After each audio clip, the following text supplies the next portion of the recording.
சில கருத்து கணிப்புகள் பலவாறா வந்துட்டு இருக்கு. கருத்து கணிப்பு குறித்து செய்தியாளர் எழுப்பிய கேள்விக்கு திமுக அமைச்சர் சேகர் பாபு பதிலளித்துள்ளார். முருகனை குடும்பத்தோடு தரிசித்து எல்லாம் வல்ல முருகன் என்னாலும் அல்லவைகளை புறந்தள்ளி நல்லவைகளை வாழ வைப்பவர்.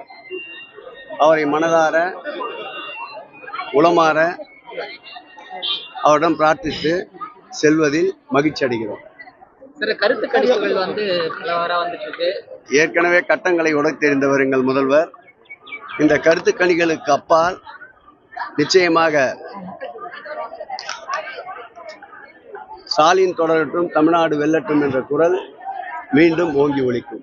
தேர்தல் முடிந்த பிறகு எரிவாயு விலை 1000 ரூபாய் உயர்ந்திருக்கு ஒரு சிலிண்டருக்கு. அது எப்பொழுதுமே மத்திய அரசு வாடிக்கையாக கொண்டிருக்கின்ற ஒரு செயல்.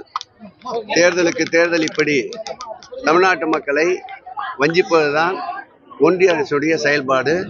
அதேபோல் இதுவும் ஒரு உதாரணம். செய்திகளை உள்ளது உள்ளபடி தெரிந்து கொள்ள ரெஃப்ளெக்ட் நியூஸை சப்ஸ்கிரைப் பண்ணுங்க.